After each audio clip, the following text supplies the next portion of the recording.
Hello, blessed family. My name is Abigail Benna, and I have a word from the Lord for you today. So, this one Bible verse helped me escape the rat race. So, we know anytime we're discussing the rat race, people always have something negative to say. It's not a positive thing, but I want you to listen to this video and hear it from this perspective. So, I want us to read from the word of Colossians chapter 3 verse 23, and it says that whatever you do, work at it with all your heart as you're working unto the Lord and not human masters. So whatever we're doing right now in our job, in our career fields, in our 9 to 5, in the rat race, you are working at it with all your heart as you're doing it unto the Lord. You're not doing this job just because, oh, I'm just here to get a check, right? So whatever area that you're in right now, God has you there for a reason. God has you there for a purpose. God has you there for a season. So you can be doing anything. You can be in construction, you can be teaching, you can be a nurse, you can be in law, whatever you're in, God has you there for a reason, right? Because in that area, in that career area, you are learning different things.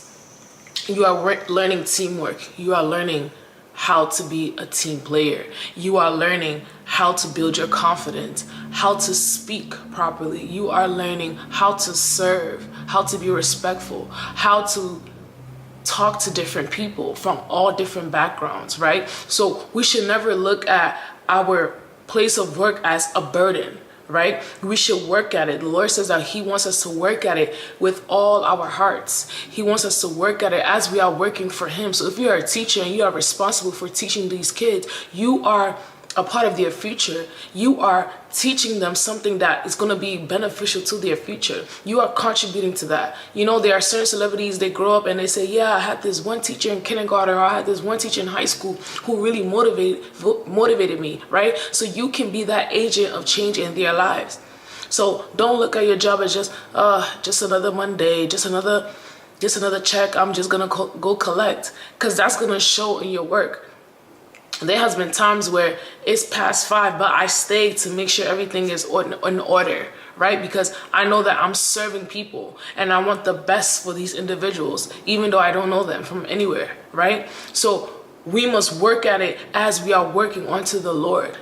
So because you may not like where you are right now, or you may hate it, or you may dread it, you must work as you are working onto the Lord. I want you to try to change your perspective about your job, about what you're doing right now, because that is very, very important. And there are women who are not working right now. They are homemakers, right? I don't want you to dread being a homemaker. If you are a homemaker, work at it with all your heart. That means you are the maker of your home. You are making sure your home has a solid foundation. You are making sure your husband, your children are in order. That is a beautiful job, right? And God will bless the work of your hands for that.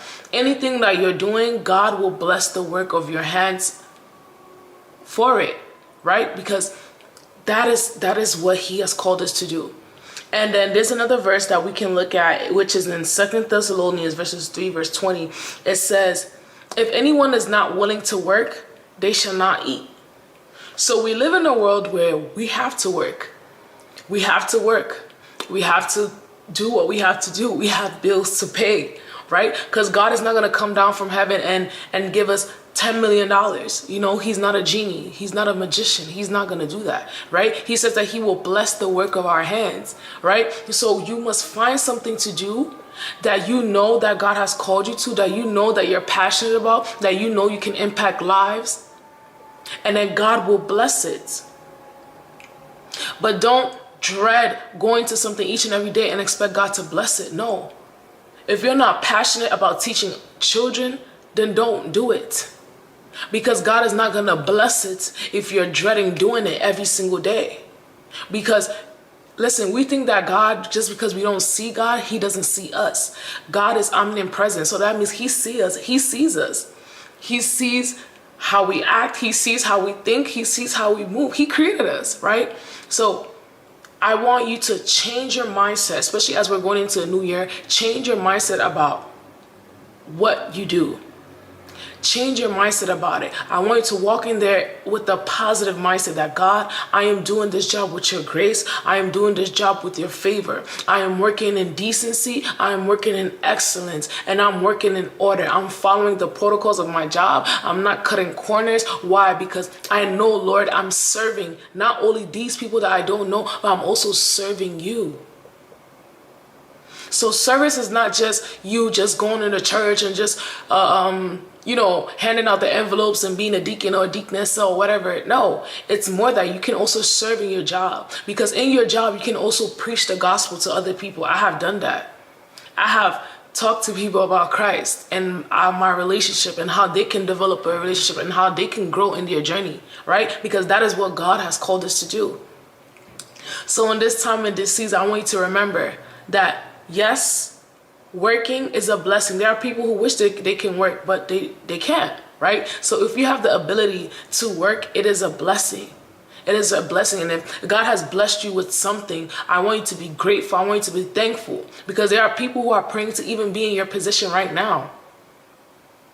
So it is a blessing. And I want you to know that God says that if we do not work, we do not eat. Because if you do not work, how are you going to pay your bills? How are you going to pay your rent? If you do not work, or if you do not have a business, how is your life going to function? Because God needs a pot to bless that pot in. So if you don't have a pot where he can pour in the blessings, how are you going to function in this life? So I want you to change your perspective about your job, about your career, about what you're doing, your business, anything that you're doing. Because the Lord says that he will bless the work of your hands. He will bless it. He will bless whatever you're doing. But you must work at it as you are working for the Lord and not for a boss that you hate. You get what I mean? So I want you to reflect on these two verses, and I hope that this video truly blessed you and changed your perspective. Don't forget to like, comment, subscribe. God bless you. God bless you.